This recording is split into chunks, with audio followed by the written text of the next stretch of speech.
ಹೇಳ್ರಪ್ಪ ಹೇಳ್ರು. ಮೈಸೂರು ರತ್ನ ಅಲ್ವಾ ಸರ್ ಅವರು? ಮೈಸೂರಿನಲ್ಲಿ ತಾಯಿ ಚಾಮುಂಡೇಶ್ವರಿ ನೆಲೆಸಿರೋದು ಎಷ್ಟು ಸತ್ಯನೋ ನಮ್ಮ ಕೊನೆ ಉಸಿರಿರೋವರೆಗೂ ನಾವು ಅವ್ರ ಜೊತೆಲಿರೋದು ಅಷ್ಟೇ ಸತ್ಯ ಸರ್. ಮನುಷ್ಯನಿಗೆ ನನ್ನ ಮೇಲೆ ಆಣೆ ಇಟ್ಟು ನನ್ನ ಮೇಲೆ ಆಣೆ ಇಟ್ಟು ಕೆಟ್ಟ ದಿನನೂ ಬರುತ್ತೆ, ಒಳ್ಳೆ ದಿನನೂ ಬರುತ್ತೆ sir. Sir Kantara PAN India cinema ಅಲ್ವಾ ಸರ್? ನಾವು ಕನ್ನಡಕ್ಕೋಸ್ಕರ ಇರೋರು ಸರ್. ನಾವು ಕನ್ನಡ ಚಿತ್ರ ಮಾತ್ರ ಮಾಡೋದು ಸರ್. ನಾನು ಬೆಳೆದ್ರೆ ಅವ್ರ ತರ ಬೆಳಿಬೇಕು. ಓ ಬೋ ದೊಡ್ಡ ಮನುಷ್ಯ ಆಗ್ತಾನೆ. ಈಗ್ಲೇ ಊರ್ನೆಲ್ಲ ಉರಿದು ಉಪ್ಪಿನಕಾಯಿ ಹಾಕ್ತವನೆ. ನಾನು ಯಾರ ಮೇಲೂ ಡಿಪೆಂಡ್ ಆಗ್ಬಾರ್ದು. ಆತರ ಒಂದು ನಮ್ಗೆ ಹಠ. ಹೂ ಸ್ಟಾಪ್ಡ್ ಯು? ನಿಮ್ಮನ್ನ ತಡೆದಿರುವವರು ಯಾರು? ಮೂವಿ ನಮ್ಮ ಎಕ್ಸ್ಪೆಕ್ಟ್ ನಿರೀಕ್ಷೆ ಮೀರಿದ ಮೂವಿ ಇದೆ ಸರ್. ನಮ್ಮ ಏನು ಎಕ್ಸ್ಪೆಕ್ಟ್ ಇಟ್ಟಿದ್ವಿ ಆ ಎಕ್ಸ್ಪೆಕ್ಟ್ ಒಂದು ನೆಕ್ಸ್ಟ್ ಲೆವೆಲಲ್ಲಿ ಇದೆ ಮೂವಿ. ತುಂಬಾ ಚೆನ್ನಾಗಿ. ಅಣ್ಣ ನನ್ನ ಕೈಲಿ ಆಯ್ತಾ ಇಲ್ಲ, ಅಯ್ಯೋ ಅಣ್ಣ ನಾನು ಸತ್ತೋಗಿದೆ. ಮಧು ಅಂತ ನೆಕ್ಸ್ಟ್ ಲೆವೆಲ್ ಮೂವಿ ಮಾಡಿದ್ದಾರೆ. ಯಾಕೆ ಗಾಡಿ ಬಿಡಬಾರ್ದು ಅಂತ ಏನಾರು ಇದೆಯಾ? ಏನು ಫೀಲ್ ಇಲ್ವಲ್ಲ. ಫೇಲ್ಯೂರ್ ಆಗಿದೆ. ಹೌದು, ಅದಕ್ಕೆ ಗಡ್ಡ ಬಿಟ್ಟಿದ್ದೇವೆ. ಸುಮಾರು ವರ್ಷ ಆಯ್ತು. ಏನ್ ಮಾಡೋದು ಸರ್, ಅವ್ರಿಗೆ ಫೇಲ್ ಆಗಿದೆ, ನಮ್ಗಾಗಲ್ವಾ? ಒಪ್ತೆ ಕಡೆ ಒಪ್ತೆ. ನಿನ್ ಮನ್ಸು ಎಷ್ಟು ಪರಿಶುದ್ಧವಾಗದು ಅಷ್ಟು ನೀ ಚೆನ್ನಾಗಿ ಬದುಕ್ತೀಯ. ಏನ್ ಸಮಾಚಾರ? ಅವ್ರ ಮೂವೀಸ್ ಬಹುತೇಕ ಪಡ್ಕೋತಾರಲ್ಲ. ಏನ ಸರ್ ಅವ್ರ ಮೂವಿಗಳಲ್ಲಿ ಹುಡುಗಿರನ್ನ ಪಡ್ಕೋತಾರಲ್ಲ ಸಾಮಾನ್ಯವಾಗಿ. I don't know in what sense you're saying. Novel ಬಂದಿದ್ದೀರಾ ಮೂವಿ ನೋಡಕ್ಕಾಗಿದ್ರೆ? ನೋವಲ್ಲಿ ಬಂದಿದೀವಿ ಅಂತ ಅವ್ರಿಲ್ಲ ಅನ್ನೋದೊಂದು ನೋವು ಬಿಟ್ರೆ ಯಾವ ನೋವು ಇಲ್ಲ ಸರ್. ನಮ್ಗೆ ಅವ್ರಿಲ್ಲ ಅನ್ನೋದೊಂದು ನೋವು ಬಿಟ್ರೆ, ಈಗ ಸಿನಿಮಾ ರಿಲೀಸ್ ಆಗಿದೆ, ಅವ್ರಿಲ್ಲ ಅನ್ನೋದೊಂದು ನೋವು ಬಿಟ್ರೆ ಯಾವ ನೋವು ಇಲ್ಲ ಸರ್. ನಮ್ಗೆ ಬಹುಶಃ ನಮ್ಮ ಜನ್ಮ ಕೊಟ್ಟು ತಂದೆ ತಾಯಿ ಕಳ್ಕೊಂಡ್ರು ನಮ್ಗೆ ಅಷ್ಟು ದುಃಖ ಆಗಲ್ಲ ಸರ್. ಇವ್ರನ್ನ ನಾವು ಇವತ್ತು ಅವ್ರಿಲ್ಲೇ ನಾವು ಇವತ್ತು ಮೂವಿ ನೋಡ್ತಾ ಇದ್ದೀವಿ, ಅದಕ್ಕೆ ಬೇಜಾರಾಗಿದೆ ಸರ್. ಮೀನಾಕ್ಷಿ ಎಂಥ ಒಳ್ಳೆ ಮಕ್ಕಳಿಗೆ ಜನ್ಮ ಕೊಟ್ಟೆ. ಒಂದೊಂದು ಮುತ್ತು ಕಡೆ ತಪಸ್ಸು ಮಾಡಿ ಪಡಿಬೇಕಿಂತ. ಅಭಿಮಾನ ಅದನ್ನೇ ಸರ್. ಅಭಿಮಾನ ಅನ್ನೋದು ಅದನ್ನೇ. ತಾಯಿ ಋಣ ಬೇಕಾದ್ರೂ ತೀರಿಸ್ಬೋದು ಸರ್. ಬಹುಶಃ ಇವ್ರ ಋಣ ತೀರ್ಸ್ಲಿಕ್ಕೆ ಆಗಲ್ಲ ಸರ್. ಈ ಒಂದು ಅದ್ಭುತವಾದ ಕ್ಷಣಕ್ಕೆ ಭಾರತವೇ ಸಾಕ್ಷಿಯಾಗಿದೆ. ನಮ್ಮ ತಾಯಿ ಸತ್ವಲ್ಲಿ ಹೇಳ್ತೀನಮ್ಮೆ, ನಿನ್ನ ಮಗನ್ನ ಅಡ್ಡ ಸಿಲ್ಬಿಡ್ತೀನಿ. ಏನ್ ಮಾಡಿದಾರ ತಮ್ಗೆ ಸರ್? ನೀವು ನೋಡ್ತಾ ಇದಿರಲ್ಲ ಸರ್, 25 ವರ್ಷದಿಂದ ನೋಡ್ತಿದ್ದೆ ಸರ್ ಅವ್ನು. ನಿಮ್ಗೆ ಏನ್ ಮಾಡಿದಾರೆ ಅಂತದ್ದು? ಏನು ಸರ್, ನಾವೆಲ್ಲ ಚಿಕ್ಕ ವಯಸ್ಸಿಂದ ಅವ್ರನ್ನ ನೋಡೇ ಬೆಳೆದಿರೋದು ಸರ್. ನಿಮ್ ಪರ್ಸನಲ್ ಆಗಿ ಏನ್ ಮಾಡಿದಾರೆ? ಇಲ್ಲ, ನಮ್ಗೆ ಅವೆಲ್ಲ ಹೇಳ್ಬಾರ್ದು ಸರ್. ಹೌದಾ? ಅವರು ಬಲಗೈಯಲ್ಲಿ ಕೊಟ್ಟಿದ್ದ ಎಡಗೈಗೆ ಹೇಳ್ಕೊಳ್ಳಲ್ಲ, ಆ ಥರದಲ್ಲಿ ನಾವು ಬುದ್ಧಿ ನಿಮ್ ನಾಟಕದ ಮಾತು ಕೇಳಬೇಕು ಅಂತ ನಂಗೆ ಬಯಕೆ ಆಗ್ಬಿಟ್ಟಿದ್ ಬುದ್ಧಿ. ಇನ್ನೆಲ್ಲಿ ಆ ನಾಟಕದ ವೈಭವ? ನನಗೂ ವಯಸ್ಸಾಗೋಯ್ತಲ್ಲೋ. ಮೂವಿ ತುಂಬಾ ಚೆನ್ನಾಗಿದೆ. ಒಳ್ಳೆ ಎಕ್ಸ್ಪೆಕ್ಟೇಷನ್ ಮೂವಿ, ಒಂದು ಮೋಸ್ಟ್ ಎಕ್ಸ್ಪೆಕ್ಟೆಡ್ ಮೂವಿ. ಎಲ್ಲರೂ ಬಂದು ಸಿನಿಮಾ ನೋಡಿ. 25-26 ವರ್ಷ ಆಯ್ತು ನೀವು ಹುಟ್ಟಿ. ಈ ದೇಶಕ್ಕಾಗಿ ನೀವೇನ್ ಮಾಡಿದಿರಿ? ಇಷ್ಟೇ ಸರ್.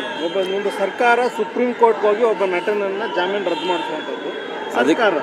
ಅದಕ್ಕೆ ನೋ ಕಮೆಂಟ್ಸ್ ಸರ್. ಅದನ್ನ ನಾವು ಮಾತಾಡೋಕ್ಕೆ ನಮ್ಗೆ ಅವಕಾಶ ಇಲ್ಲ ಸರ್. ದಯವಿಟ್ಟು ಬೇಜಾರು ಮಾಡ್ಕೋಬೇಡಿ. ಮಾತೇ ಇಲ್ಲ. ಅದು ಇಷ್ಟೊಂದು ಕಸ್ಟಡಿಲಿರೋದ್ರಿಂದ ಅದ್ರ ಬಗ್ಗೆ ನಾವು ಮಾತಾಡೋ ಅಂತ ಸನ್ನಿವೇಶ ಅಲ್ಲ ಸರ್ ಇದು. ಈಗ ಜೈಲಲ್ಲಿದ್ರು ಸಹಚರನ ಹೊಡಿತಾ ಇದಾರೆ, ಡಿ ಬಾಸ್ ಅಂತ ಗೊತ್ತಾಗಿದೆಯಲ್ಲ, ಅದೇನು ನಮಗೆ ಗೊತ್ತಿಲ್ಲ ಸರ್. ನಾವು ಅಲ್ಲ ಆ ಥರ ವ್ಯಕ್ತಿನ ಅವರು? ಆ ಥರ ವ್ಯಕ್ತಿ ಅಲ್ಲ. ಬಟ್ ಏನಾಗಿದೆ ಒಳಗಡೆ ಏನಾಗಿದೆ ಅಂತ ನೀವು ನೋಡಿದ್ದೀರಾ? ನಾವು ನೋಡಿದೀವಾ? ಗಿಲ್ಲಿಗೆ ಅವಕಾಶ ಕೊಟ್ಟಿದ್ದಾರೆ. ಯಾವ ತರ ಇದು ಆಕ್ಟಿಂಗ್? ಗಿಲ್ಲಿಗೆ ಅವಕಾಶ ಕೊಟ್ಟಿದ್ದಾರೆ ಅಂತಲ್ಲ ಸರ್, ಯಾರ್ಯಾರು ಇದ್ದಾರೆ ನಮ್ಮ ಕನ್ನಡದಲ್ಲಿ ಈಗ ಯಾವ್ದ್ರಲ್ಲದು ರೀಲ್ಸ್ ಆಗಿರ್ಬೋದು, ಯೂಟ್ಯೂಬರ್ಸ್ ಆಗಿರ್ಬೋದು, ನೀವು ನೋಡ್ತಿರ್ತೀರ ಬಹುಶಃ. ಅವ್ರೆಲ್ರಿಗೂ ಪ್ರತಿಯೊಬ್ಬರಿಗೂ ಅವಕಾಶ ಕೊಟ್ಟಿದ್ದಾರೆ. ಇದೊಂದೇ ಕಡ್ಲ ಈ ಕಾಗದಕ್ಕೆ ಒಳ್ಳೆ ವಿಷಯ ಅಂತ ನೀನ್ ಹೇಳಿದ್ದು. ಗಿಲ್ಲಿ ಆಕ್ಟಿಂಗ್ ಚೆನ್ನಾಗಿದೆ. ಅವರು ಗಿಲ್ಲಿ ಆಕ್ಟಿಂಗ್ ತುಂಬಾ ಚೆನ್ನಾಗಿದೆ, ಚೆನ್ನಾಗಿ ಮಾಡಿದ್ದಾರೆ. ಹುಲಿ ಕಾರ್ತಿಕ್ ಅವ್ರು ಚೆನ್ನಾಗಿ ಮಾಡಿದ್ದಾರೆ. ಎಲ್ಲರ ಆಕ್ಟಿಂಗ್, ಅವರು ಮಾಡಿರೋ ಅಂತ ಪಾತ್ರಧಾರಿಗಳ ಬಗ್ಗೆ ಏನು ಮಾತಾಡಂಗಿಲ್ಲ ಸರ್. ಯಾಕಂದ್ರೆ ಅವ್ರವರ ಪಾತ್ರಕ್ಕೆ ಅವರು ಜೀವ ತುಂಬಿದ್ದಾರೆ. ಸೊ ಅಪ್ಪು ಪಪ್ಪು ಕಪ್ಪೆ ಚಿಪ್ಪು ಕರ್ನಾಟಕ ಪ್ರದೇಶ ದೇವನಹಳ್ಳಿ ನಂಜಪ್ಪನ ಮಗ ಕುಂಜಪ್ಪ. ಸರ್ ಸೆಲೆಬ್ರೇಷನ್ ನಾವು ಶುರು ಮಾಡಿದಾಗ 5 ಗಂಟೆ ಆಗಿತ್ತು ಸರ್. 5 ಗಂಟೆಯಿಂದ ಕಟೌಟ್ಗೆಲ್ಲ ಹಾರ ಹಾಕ್ಸಿ ಹಾಲಿನ ಅಭಿಷೇಕ ಮತ್ತು ಬ್ಲಾಸ್ಟರ್ ಎಲ್ಲ ಇತ್ತು. ಬೆಳಗ್ಗೆ 5 ಗಂಟೆಯಿಂದನೇ ಬರ್ತಕ್ಕಂಥ ಅಭಿಮಾನಿಗಳಿಗೆ ಬಾದಾಮಿ ಹಾಲು ವ್ಯವಸ್ಥೆ ಮಾಡಿದ್ವಿ. ಇವಾಗ ಮತ್ತೆ ಬಾದಾಮಿ ಹಾಲು ನೀನ್ ಹೆಂಗೆ ಮತ್ತೆ ಅನ್ನ ಸಂತರ್ಪಣೆ ನಡೀತಾ ಇದೆ.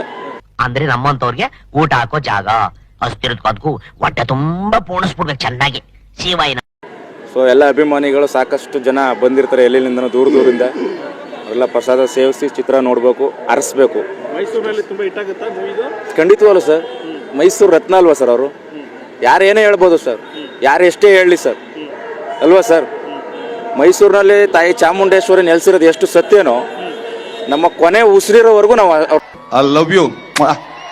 ನಮ್ಮ ಒಂದು ಅಭಿಪ್ರಾಯ ಮತ್ತೆ ಬರ್ತಾರೆ ಕನ್ನಡ ಚಿತ್ರರಂಗದಲ್ಲಿ, ಅವರು ಇನ್ನೂ ಎತ್ತರಕ್ಕೆ ಹೋಗ್ತಾರೆ ಅಂತಕ್ಕಂಥದ್ದು ನಮ್ಗೆ ಆಸೆ.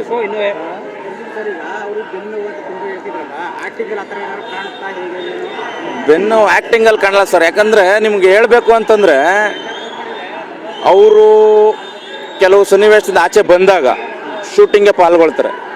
ಶೂಟಿಂಗ್ ಹೋದ ನಂತರ ಅಲ್ಲಿ ನೀವು ಕೆಲವು ವಿಡಿಯೋಗಳು ನೋಡಿ why I don't understand. Shooting stop ಮಾಡಿ ಮತ್ತೆ ಶುರು ಮಾಡಿರೋಂಥದ್ದಿದೆ. ಬಟ್ ಅವ್ರ ಪಾತ್ರ ಇದರಲ್ಲಿ ಯಾವ ಥರ ಮಾಡಿದ್ದಾರೆ ಅಂತಂದರೆ ಅದು ನೆಕ್ಸ್ಟ್ ಲೆವೆಲಲ್ಲಿದೆ ಅವ್ರ ಆ್ಯಕ್ಟಿಂಗು. ಇದರಲ್ಲಿ ಇಲ್ಲಿ ಯಾರು ನೋಡಿಲ್ಲ ಅನ್ಸುತ್ತೆ, ಡಬಲ್ ಆ್ಯಕ್ಟಿಂಗ್ ಇದೆ ಸರ್ ಸಿನಿಮಾದಲ್ಲಿ. ಡಬಲ್ ಆ್ಯಕ್ಟಿಂಗ್ ಮಾಡಿದ್ದಾರೆ. ಬಟ್ ಯಾವ ಥರ ಡಬಲ್ ಆ್ಯಕ್ಟಿಂಗ್ ಹೆಂಗಿದೆ ಅಂದರೆ, ನೀನು 7 ಮೀನ್ರಿ ಆದ್ರೆ ನಾನು 14 ಮೀನ್ರಿ. ನೀವು ನೋಡ್ತಾ ಇದ್ರೆ ದರ್ಶನ್ ಏನಪ್ಪ ಈ ಥರ ಆ್ಯಕ್ಟ್ ಮಾಡಿದ್ದಾರೆ ಅಂತ ಅನ್ಸುತ್ತೆ. ಸೊ ನಮಗೇನೆ ಈ ಒಂದು ಇಷ್ಟು ಸಿನಿಮಾ ನೋಡ್ಕೊ ಬಂದಿದ್ದೀವಿ ನಾವು. ಈ ಸಿನಿಮಾದಲ್ಲಿ ವಿಭಿನ್ನವಾದ ರೀತಿನಲ್ಲಿ ನಾವೇ ನೋಡಿರಲಿಲ್ಲ. ನಾವೇ ಈ ಥರ ಒಂದು ಸ್ಟೋರಿ ಇದೆ, ಈ ಥರ ಆ್ಯಕ್ಟ್ ಮಾಡಿದ್ದಾರೆ ಈ ಫಿಲಮಲ್ಲಿ ಅಂತ ನಮಗೆ ಗೊತ್ತು. ಅಣ್ಣ ಸಖತ್ ಆಕ್ಟಿಂಗ್ ಮಾಡ್ತಿದ್ದೆ ಕಣ, ಕಲಾವಿದ ಕಣ. ನಮಸ್ಕಾರ ಕಣ, ನೀನು ಯಾಕಂದರೆ ನನಗೆ ಅವರು ಬೆಳೆದಿದ್ದ ರೀತಿ, ಅವ್ರು ನಡೆದು ಬಂದ ದಾರಿ ತುಂಬ ಇಷ್ಟ ಆಯಿತು. ನಾನು ಬೆಳೆದ್ರೆ ಅವ್ರ ಥರ ಬೆಳಿಬೇಕು, ನಾನು ಯಾರ ಮೇಲೂ ಡಿಪೆಂಡ್ ಆಗಬಾರ್ದು, ಆ ಥರ ಒಂದು ನಮಗೆ ಅವರು ಹಠವಾಗೇ ಮುಂದೆ ಬಂದರು. ಈ ಥರ ಇಷ್ಟೆಲ್ಲ ಹೆಸರು ಮಾಡಿದ್ರು. ಬಟ್ ಅವ್ರಿಗೆ ಬ್ಯಾಡ್ ಟೈಮ್ ಅನ್ನೋದು ಒಂದಿದೆ. ತಾಯಿ ಚಾಮುಂಡೇಶ್ವರಿ ಯಾವಾಗಲೂ ತನ್ನ ಮಗನಿಗೆ ಒಳ್ಳೇದು ಮಾಡೇ ಮಾಡಿ. ಟ್ಯಾಂಕ್ ಚಿನ್ನ, ಈ ಪ್ರೀತಿ ಪ್ರೋತ್ಸಾಹ ಬೆಂಬಲ ಹಿಂಗೆ ಇರಲಿ ಚಿನ್ನ, ನಾ ಸಾಯೋವರೆಗೂ ಬರೆಯಲ್ಲ ಚಿನ್ನ. ಥ್ಯಾಂಕ್ ಯು ಚಿನ್ನ, ಥ್ಯಾಂಕ್ ಯು ಅಪ್ಪಿ. ಬಲೆ. ಮತ್ತೆ ಭೇಟಿಯಾಗೋಣ. ನಮಸ್ಕಾರ.